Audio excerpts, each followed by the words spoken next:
Almost Kabbalah Torah, and I wanted to share with you something that's a very big chiddush, and it's very relevant to every single one of you. It's also relevant to me and to your Rebbeim, but especially I wanted you to realize the importance of what I'm saying and how it is relevant to you. The Rambam in Hilchos Talmud Torah tells us something that we all know. Unlike kahuna, which is only for kahanim, which some of you are, but not all of you. And if you wanted to be a kohen, there's no way that you could become a kohen. The only person who ever became a kohen is Pinchas. But that's that. If you're born a kohen, you are a kohen. If you are not born a kohen, you will never become a kohen. Malchus was given to David HaMelech. That's a little bit more complicated. There were other kinds of malachim. But right now, nobody's becoming a melech. When it comes to Torah, Torah is available to everybody. And the Rambam says that very, very simply in the third perek of Hilchos Talmud Torah. He says exactly that. There are three crowns. Keser Torah, Keser Kahuna, Keser Malchus. Gimel Ksarim Heim. B'shloisha Ksarim Nichteru Yisrael. They were crowned with three crowns. Keser Torah, Keser Kahuna, Keser Malchus. Keser Kahuna Zocha by Aaron.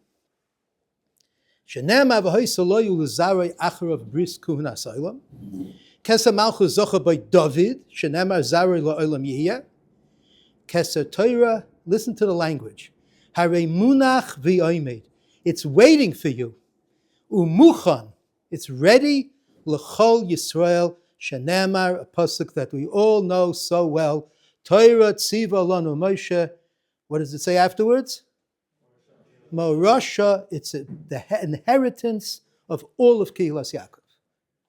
So Torah belongs to every single one of us. Every one of us. But what does that mean exactly? What does that mean? So I would say it belongs to every one of us to learn it. I'm entitled to learn it. Nobody can tell me it's not your chelik. No one can tell me you're not allowed to learn it. No one can tell me you're not smart enough. No one can tell me that you don't belong to this because you're not the biggest tzaddik in the world. Even the Malachim didn't want us to have the Torah. But Hashem said, forget it. It belongs to Bnei Yisrael. Marasha Kehilas Yaakov. And there's no differentiation, every one of you. And it also means that everyone can be and should be the biggest Talmid Chacham that he could possibly become. But there's one thing that is not mentioned here, and I think it's a tremendous chiddush.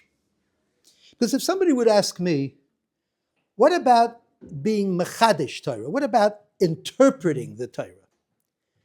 So then I said, well, I'm going to interpret the Torah. I don't even know what's on Daf Dalid. Altogether, I'm going to say things on Daf Beis because I'm learning it for the first time in my life. Of course not. I open up a chumash. There's 100 Mefarshim, Gedolim, Tzadikim, the biggest people in the world.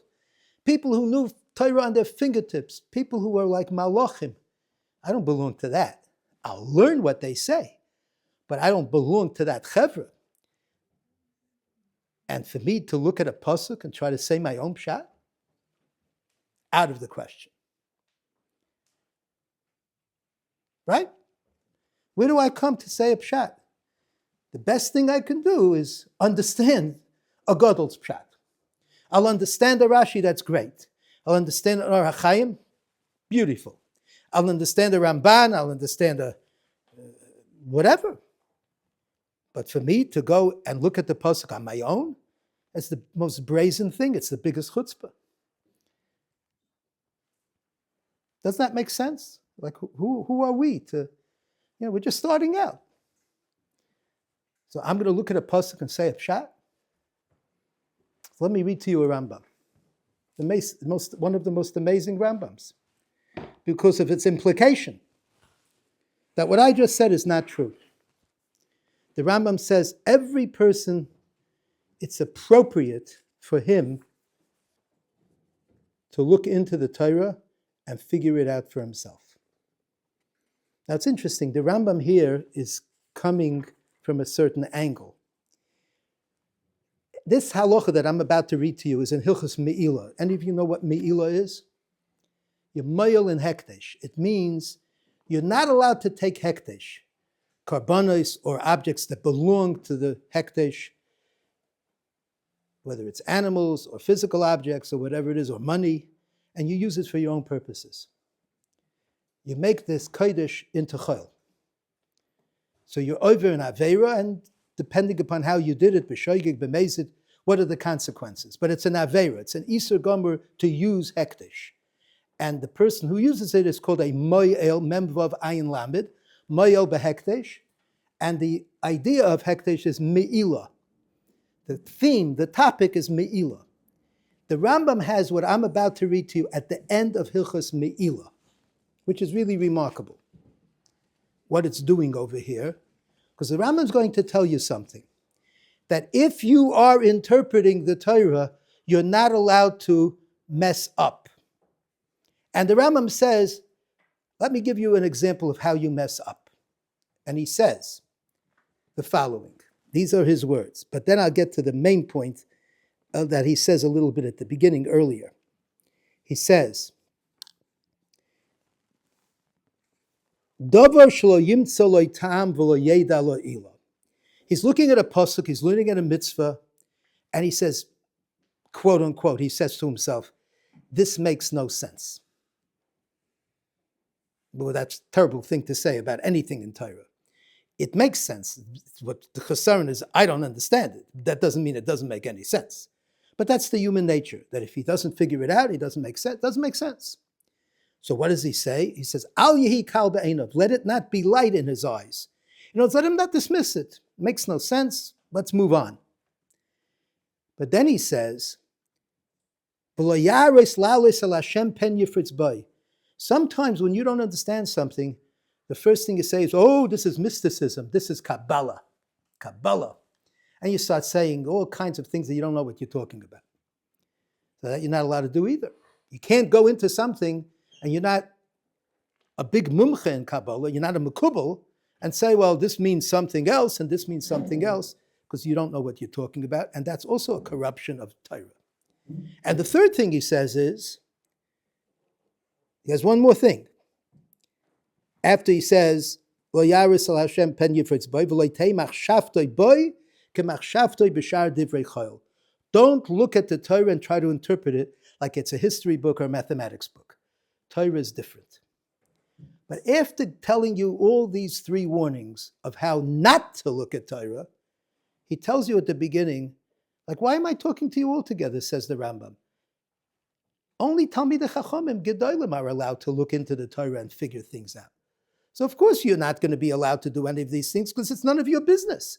Your business is to sit there and learn and understand. You have no creativity in the Torah. You have no shaychus to the Torah. You're not supposed to figure it out. So maybe the Rambam's speaking only to Talmidei Chachamim. And he's warning the Talmidei Chachamim that when they delve into the Torah, they have to be careful. It's not so. Listen to the first words of that same halacha. Roi la'adam lizbainain b'mishpetei ha'Torah ha'kedosha v'leida sof inyonam kefi kocho. There are a lot of very unusual Rambams and a lot of very fascinating Rambams. To me, this line is the most fascinating line in the entire Rambam. What is the Rambam saying to me? Roi la'adam. What is Adam? It doesn't say Roi l'tzadik. It doesn't say Roi l'gadol hador. It doesn't say Roi l'talmid chacham gadol. Roi la'adam. Are you an Adam? I want to say so. Yeah, you're also an Adam. So we're all Adam. The Rambam says Roi la'adam. And then he says at the end, he said kefi kocho, according to his capacity. Is bainain b'mishpetei ha'Torah ha'kedosha v'leida soif inyanam, to delve into the ultimate understanding of it, kefi kocho, according to his capacity. Well, what if his capacity is limited? What if he just started out? What if he doesn't have that great brain that Gedolei Yisrael have, that tremendous genius? He says kefi kocho, according to his strength, according to his capacity. What should the Rambam have said? What would I have expected the Rambam to say? I would have expected the Rambam to say, if you are a major Talmid Chacham, and you have capacity that's been proven time and again, and you wrote a lot of Sfarim, and you taught a lot of Torah, and then you look at a pasuk and you try to figure it out, so you are mechuyev to figure it out, because that's your chelik in Torah, but be careful about those three inyanim. Don't go too deep and don't go too off, then you'll be okay. But he doesn't speak to Talmidei Chachamim Gedolim. He doesn't speak to Mechabrei Sfarim or to Rashi Yeshiva. He's speaking to Adam. And he says, Kefi Kocho, you're supposed to figure it out according to your capacity. You know what that means to me? That you, and you, and you, and even those two that are not paying any attention, even they have the ability, the capacity, and the privilege, and since the Rambam says Ro'ui, the responsibility to figure the Torah out for themselves. It's an amazing Rambam. The Rambam says you look at a pasuk and something's bothering you, you're entitled to be bothered. And if you think you have an idea, as long as you don't violate the rules, you are obligated to figure it out. Even chukim, you know what a chok is? Doesn't have a meaning, doesn't have an explanation, doesn't have a reason that human beings can figure it out. Only Hashem. But even the chok, the Rambam says, try to figure it out. Amazing. He says, Hareinema batoru shmartem es kol chukoisei ves kol mishpatev asisam oisam amru chachomim liten shmira v'asiya l'chukim mishpatim. Asiya is obvious. Shmira, you have to be careful. But he says, careful when you're figuring it out, not to go off the track. But as long as you know that you're not going off the track, sometimes we don't know, so we have to be super careful. But as long as we know that we're not going off the track, and we know that we're not saying something stupid, you know, people can say things that are ridiculous, so that's a corruption of the Torah too. But if he thinks that he understands something, he gets up at the Shabbos table and he says, you know what I think? I'll give you an example. Someone came over to me in shul. He doesn't know that much. Became a Baal Tshuva later in his life. And he hasn't really learned much. But he has a tremendous feeling for Hebrew language because he comes from Israel. And not every Israeli has a tremendous feeling for the language of the Torah, but he does. So he came up with an idea. He says to me, you know, it says, V'hafta l'reacha kamocha. Right? What does reya mean? Who's your reya? Reya means a friend. He says, reya is reish ayin. What a reish ayin also means what? Bad. So he says, you know what it means?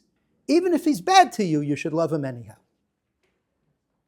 Like Reb Levi Yitzchak of Berditchev all of a sudden. Every Jew is good, every Jew is great, every Jew is wonderful. Now, is that a corruption? No. But is it a Rashi? Did he find it in Rashi? Did he find it in the Gemara? Did he find it in one of the Mefarshim? Maybe it isn't one of the Mefarshim, such an idea. But that's not the point. He found it in his head. Maybe in his head and in his heart. And he saw Ra and Reya are the same Moisiyos. Does it violate any of the rules? I don't think so. Do I have to swear this is the pshat, or this is what HaKadosh Baruch Hu meant when he said V'ahavta l'reacha? No. But it's Roi la'adam lizbaynein b'mishpatei HaTorah leida soifin yonam kefi kocha. That's his kocha. And he has looked into this pasuk. What's the value of it? The value of it is because the Rambam is telling each and every single one of us that the Torah belongs to you. That you're not a stranger to it. You're a balabas. You have a kinyan in the Torah by virtue of the fact that you are a Jewish male, that you have a responsibility to look into the Torah and make it your own by figuring things out of your own capacity, kafi koichai. I think it's an incredible idea. When it comes to Shavuos, and we're going into Shavuos, and there's this incredible thing called Matan Torah. And every single Yid was in Matan Torah. And HaKadosh Baruch Hu is telling them, that's what this Rambam implies, that I don't want you to think that the Torah belongs to the Talmidei Chachamim only. I don't want you to think that the Torah belongs to you because you'll support Talmidei Chachamim, or because you will admire Talmidei Chachamim, or because you'll hold the door open for Talmidei Chachamim, or stand up when they walk in, which is all very wonderful. I want you to know that the Torah belongs to you because you have a privilege, a right, and a responsibility to think for yourselves and figure the Torah out. That's a tremendous, tremendous idea. And I never would have said it. I would have been much more exclusive. I would have said, who's a right to explain something in Torah? The giants of Torah. The rest of us, we just have to listen. But it's not like that. And that's what the Rambam is telling you. Roi lo adam, doesn't say chacham, doesn't say tzaddik, doesn't say gadol adar. Roi lo adam means you and me. And lizbainei means to think deeply. We all have that capacity. You'd be amazed what... I have another Talmud who teaches, I think it's fourth grade in Queens somewhere. And he puts together a sefer every couple of years of all the questions and answers that these kids came up with on the Chumash. And it's a beautiful thing that they ask questions, then you see, Rashi said that, and the Ramban said that, and the Seforno said this, and the Chizkuni said that. It's amazing what they come up with. But they never learned any of these Mefarshim. They're not on that level yet. So where does it come from? It comes from thinking. It comes from looking. It comes from taking the Torah seriously. It comes from the excitement of engaging the Torah because he's showing them that the Torah belongs to you and that you could even put out a sefer, so to speak, at the age of whatever a fourth grader is. That's an amazing thing. But you're much older than fourth grade and you have a much bigger capacity. Take a chance. Make the Torah your own. Make the Torah something that you want to understand. Now, of course, the Rambam doesn't like Balei Gaiva. Nobody's going to go and say, well, I understand the Torah just as well as Reb Moshe Feinstein. But none of us have that problem. None of us are Balei Gaiva. Most of us, on the contrary. Most of us think that we don't really have such a big connection to Torah. Yeah, we learn, we try our best, and we're busy with other things. And in life, you're going to become, I'm going to become a Gadol Ador. I know what my limitations. I'm not going to become the Gadol Ador. Doesn't matter. You still have your chelik in Torah. And that's what we say, v'sein chelkeinu b'sorasecha. What does it mean, v'sein chelkeinu? You have your chelik. Your chelik doesn't mean the little bit as opposed to the whole thing. Chelkeinu means you have your unique chelik. Unique chelik. And I haven't the slightest doubt that you can come up with ideas that could be as profound as anyone else. As even of Gedolei Yisrael, because since we are entitled to have a chelik, and since the pasuk says Moirosha Kilas Yaakov, that means that you and I both have the capacity to reach understandings that are able to hold up all levels of Torah. And that, of course, since we do have that chelik, it's a big incentive. When a person thinks that something belongs to him, he treats it differently. It's not your neighbor's Torah, it's your Torah. And it's not the Gadol Hador's Torah, it's your Torah. If a person has that attitude, his whole approach to Torah is different, because it's mine, it's my baby. And if you feel that way, you may even become a Gadol B'Torah, if you feel that way enough. But that's not my point. I'm not telling you have to become Gedolei Yisrael. But you have to feel that the Torah belongs to you. And this Rambam is the biggest corroboration. Ro'ei L'Adam, you should put it out on a sign, on the wall. Some people have pictures of, basketball players on their wall. I don't know what they have on their wall. But some people maybe should have this line on the wall. Ro'ei L'Adam lizbainen b'mishpatei HaTorah leida seifin yonam kefi koichai. Kefi koichai. According to what your capacity is. That's what I wanted to share with you. I kept you a little bit longer than you usually get dismissed. I'm sorry I came late. But I'll be more than happy to come again on time. Okay, you should have a tremendous yontif and you should have tremendous hatzlacha in life.